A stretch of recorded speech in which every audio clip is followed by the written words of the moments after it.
Hai, Shalom. Kembali kita bertemu lewat pembacaan dan perenungan firman Tuhan. Kita akan belajar bersama-sama dan kita berdoa terlebih dahulu. Segala puji dan syukur kami naikkan di hadapan-Mu, Tuhan, di dalam nama anak-Mu Yesus Kristus. Kami diberi kesempatan untuk terus belajar kebenaran firman-Mu dan merenungkannya untuk kami bawa dalam kehidupan kami. Biarlah Tuhan memimpin kami oleh pekerjaan Roh Kudus-Mu, sehingga perenungan ini kembali menjadi hormat dan kemuliaan bagi nama-Mu, dan menjadi berkat bagi kami dan bagi banyak orang. Dalam nama Yesus kami telah berdoa dan mengucap syukur. Amin. Bapak, Ibu, Saudaraku, jemaat yang dikasihi dalam Kristus Yesus, kita akan belajar kebenaran firman Tuhan yang juga menjadi perenungan atau khotbah di Minggu 2 Mei 2021 berdasarkan perikopen kita dari Mazmur 150 ayat 1 sampai 6. Mazmur 150 ayat 1 sampai 6, beginilah firman Tuhan. Haleluya, pujilah Allah dalam tempat kudusnya. Pujilah Dia dalam cakrawalanya yang kuat. Pujilah Dia karena segala keperkasaannya. Pujilah Dia sesuai dengan kebesarannya yang hebat. Pujilah Dia dengan tiupan sangkakala. Pujilah Dia dengan gambus dan kecapi. Pujilah Dia dengan rebana dan tari-tarian. Pujilah Dia dengan permainan kecapi dan seruling. Pujilah Dia dengan ceracap yang berdenting. Pujilah Dia dengan ceracap yang berdentang. Biarlah segala yang bernafas memuji Tuhan. Haleluya. Sedemikian jauh pembacaan firman Tuhan. Sekali lagi saya menyapa kita semua. Shalom saudaraku. Tidak terasa kita mengakhiri bulan April di tahun 2021. Dan kita juga sudah memasuki lebih dari 1 tahun masa pandemi COVID-19 dalam pertolongan Tuhan. Bahkan kita sudah melewati masa-masa perayaan kematian dan kebangkitan Yesus Kristus, Tuhan dan Juru Selamat kita yang hidup.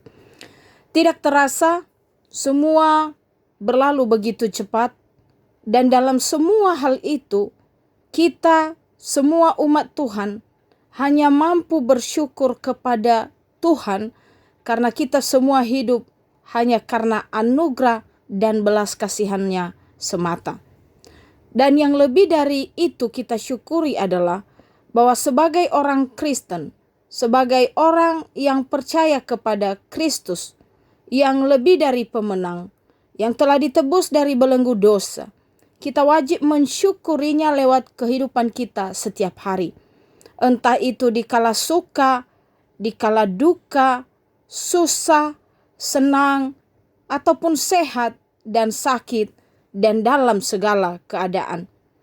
Banyak cara yang bisa kita lakukan, atau banyak cara yang bisa dilakukan oleh setiap umat Tuhan untuk bersyukur kepada Tuhan dan memuji keajaiban-keajaiban kasih-Nya. Bisa melalui doa, melalui sikap hidup dalam relasi dengan sesama manusia, saat teduh, pujian penyembahan, dan lain sebagainya.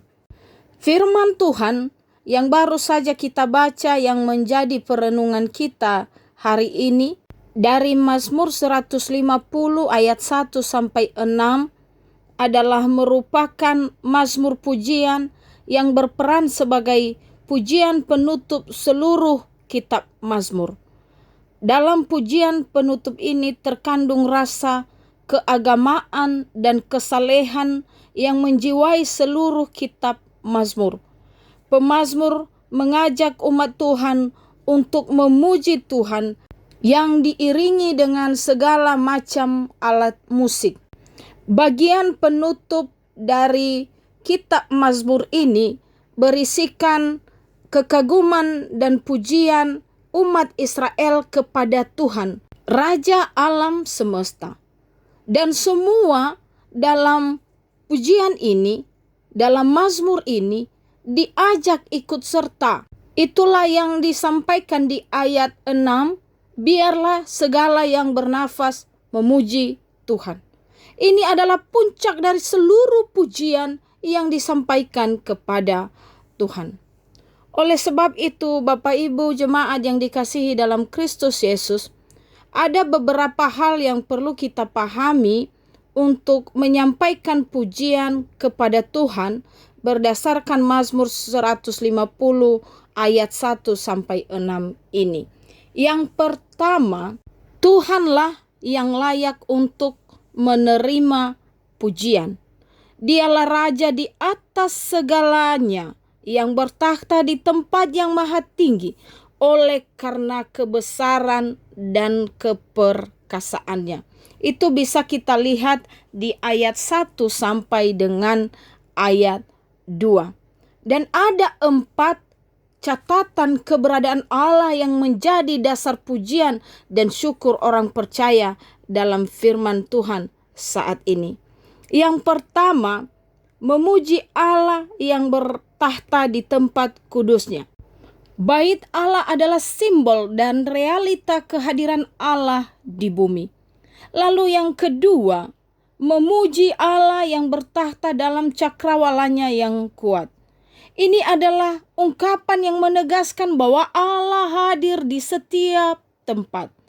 Dan yang ketiga, memuji Allah karena segala keperkasaannya. Keperkasaannya melebihi apapun dan yang menyelamatkan setiap orang yang percaya padanya. Keperkasaannya adalah kekuatan yang melindungi kehidupan setiap orang yang takut akan Allah. Allah yang maha perkasa, itulah yang dipuji oleh orang percaya. Dan yang keempat, memuji Allah dengan kebesarannya yang hebat. Pujian dan syukur ini lebih menekankan dan mengajak kita untuk memuji Allah atas keberadaan Allah sendiri yang hadir di bait-Nya yang kudus, yang bertahta di cakrawalanya yang maha perkasa dan maha besar. Dari keempat hal tersebut di atas, maka kita bisa menyimpulkan Dialah pencipta jagat raya, Dialah pencipta alam semesta dan yang berdaulat atasnya beserta seluruh isinya. Maka Ialah yang memegang kendali atas semuanya, atas semua ciptaannya. Ketika ratap tangis, ketika permohonan dan keputusasaan dibawa kepadanya, Ia mendengar dari langit yang tinggi dan Ia menjawab dengan kasih dan kuasa-Nya. Ia mampu melakukan banyak hal di luar apapun yang dipikirkan oleh manusia, melebihi dari apa yang dipikirkan oleh akal logika manusia, sepintar dan sekaliber apapun kepintaran kita. Daud dalam segala kemewahannya, Daud dalam segala kekayaan dan kemegahannya, Ia rela meninggalkan semua itu dan datang mencari hadirat Tuhan untuk memuji Tuhan dan bersukacita di hadapan-Nya dalam segala kekudusan-Nya. Pujilah Allah dalam tempat kudus-Nya adalah suatu perintah yang harus dilakukan oleh semua umat untuk memuji Allah di tempat kudus-Nya, yaitu sorga yang mulia yang cakrawalanya penuh dengan kekuatan, yaitu kekuatan yang mampu membawa kita keluar dari segala kesedihan dan persoalan yang sedang kita alami. Muara dari syukur dan pujian kita adalah Allah sendiri dan segala kepribadiannya. Itulah yang pertama. Lalu yang kedua, bagaimanakah kita memuji Allah? Apa yang kita baca dan renungkan hari ini membawa kita untuk memuji Tuhan dengan sepenuhnya dan tidak setengah-setengah. Hal itu bisa terjadi, hal itu bisa kita lakukan oleh karena kita sudah memahami siapa Tuhan yang layak untuk dipuji. Maka pujian yang dibawakan kepadanya tidak boleh tanggung-tanggung. seperti halnya orkestra. Semua peralatan musik dibawakan, dimainkan, dilantunkan menjadi sesuatu yang harmonis, yang indah untuk menceritakan kemegahan Tuhan yang tiada banding. Dan itu dipadukan dengan irama dan gerak tari sebagai bentuk ucapan syukur yang luar biasa, ditambah dengan suara yang dikatakan di ayat 6, segala yang bernafas, yaitu suara umat Tuhan. Memuji Allah dapat dilakukan dengan suasana yang indah dan agung. Itulah sebabnya sepanjang perjalanan sejarah orang percaya terus berkreasi menggunakan alat-alat musik untuk membantu menceritakan keagungan dan keindahan pujian kepada Allah. Alat-alat musik digunakan untuk membantu setiap umat Tuhan untuk memuji Allah dalam suasana agung dan mulia. Gerak tari dan lagu diiringi musik yang harmonis akan membantu hati dan pikiran setiap orang yang memuji Allah. Pujian syukur yang diiringi alat-alat musik menolong kebersamaan orang percaya sebagai persekutuan dalam memuji Allah. Pengalaman hidup pribadi bersama Allah yang berbeda tidak menghalangi memuji Allah secara bersama. Bukan hanya roh kita yang memuji Tuhan, tapi seluruh aspek kehidupan kita ikut memuji Tuhan. Artinya, segala yang kita miliki adalah dari Allah. Entah itu harta, kekuatan, kepintaran, kecantikan, ketampanan, jabatan, dan lain-lain sebagainya. Jangan jadikan itu kesombonganmu. Jangan jadikan itu sebagai hal yang membuatmu merendahkan sesamamu. Jangan apa yang kamu miliki tersebut membuatmu berpikir, tidak ada lagi orang yang melebihi saya. Sadarilah bahwa apa yang kita miliki, segalanya adalah pemberian Tuhan. Oleh karenanya, dengan apapun yang kita miliki, sebaliknya membuat kita semakin rendah hati, merendahkan diri di bawah kaki salib Yesus, dan datang dengan satu keyakinan, saya hidup karena anugerah Tuhan semata. Apa salahnya Bapak Ibu jikalau kita memakai apa yang sudah diberikan Tuhan, apa yang menjadi berkat Tuhan kepada kita, menjadi hormat dan kemuliaan bagi nama Tuhan, dan menjadi berkat bagi sesama manusia. Lalu yang ketiga, siapakah yang memuji Tuhan? Sekali lagi saya baca di ayat 6. Biarlah segala yang bernafas memuji Tuhan. Haleluya. Pujian kepada Allah berlaku bagi segala makhluk. Pemazmur yang mengajak segala yang bernafas memuji Allah. Manusia, hewan, tumbuh-tumbuhan tanpa terkecuali. Kita manusia sebagai makhluk yang paling mulia, yang diciptakan istimewa dibandingkan ciptaan yang lain, harus mampu mengekspresikan syukur kita kepada Tuhan atas segala kebaikan-kebaikannya lewat musik, pujian, tarian, bahkan tutur kata, sikap hidup.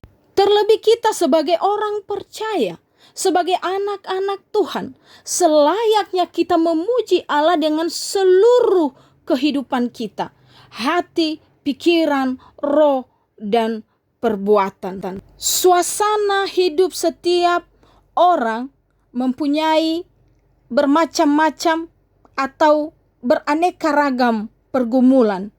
Ada hati yang kecewa, ada hidup yang masih terus bergumul dengan perjuangan hidup, penderitaan, dan lain-lain. Justru inilah yang perlu mendorong kita senantiasa datang kepada Tuhan untuk memuji dan memuliakan namanya. Tuhan Yesus memberkati kita semua. Mari kita membaca ayat hafalan dari Mazmur 150 ayat 6. Biarlah segala yang bernafas memuji Tuhan.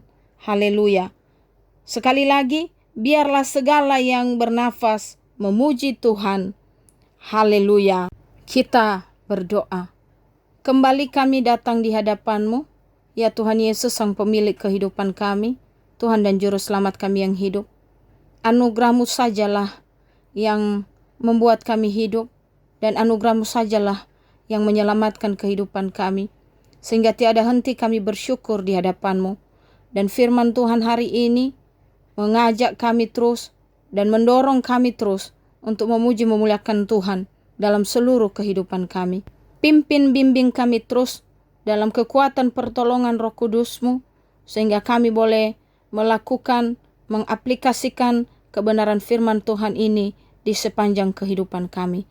Di dalam nama Yesus Kristus Allah yang hidup, kami telah berdoa dan mengucap syukur. Amin. Shalom saudaraku, ya Ahobu.